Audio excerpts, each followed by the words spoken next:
আমরা দেশে চলে যাব, তাই আপু আজকে আমাদেরকে দাওয়াত করছে।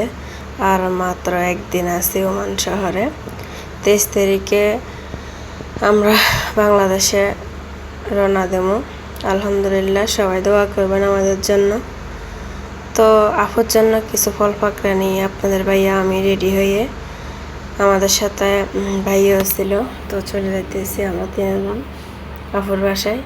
এই তো চলে আসছি আপুদের বাসায়। দেখেন আপুর রুমে এখন ঢুকবো। আপু সব কিছু রান্না বান্না করি, বারে বারে ফোন দিতেছে তাড়াতাড়ি যাওয়ার জন্য। আমরা তো সব কিছু গোছাইতেছি, তাই একটু লেট হয়ে গেছি। তো যাই দেখতেছি আপু এখানে দেখেন পোলাও রান্না করছে। এখানে কোরবানের মাংস রাখে দিছে, বলতেছে এগুলো রান্না করছে আলু দিয়ে। এত মজা হয়েছে কোরবানির মাংসগুলি কথা। এখানে হচ্ছে সাগরের মাছ বোনা টমেটো দিয়ে। তো এখানে হচ্ছে সিদ্ধ ভাত রান্না করছে, দেখেন পোলাও তো রান্না করছে, আবার সিদ্ধ ভাত রান্না করছে, সাথে সালাদ। তো সবাইকে এখানে মানে পুরুষেরকে দিয়ে দিছে আগে খাওয়ার জন্য। আমি বলতেছি আপু আমরা পরে খাবো, ওরা আগে খাক, সমস্যা নাই। তো ভাইয়েরা সবাই এখানে বসে গেছে, দেখেন খাইতে সব কিছু আনি আমরা রেডি করে দিলাম, ভাইয়া আমি আপু সবাই। তো ওরা খাইতেছে আর গল্প করতেছে।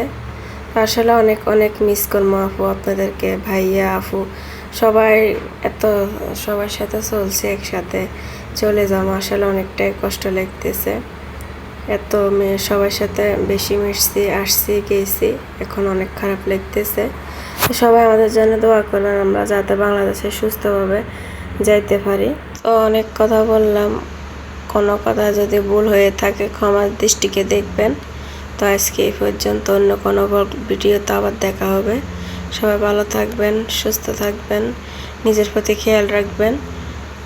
আসসালামু আলাইকুম।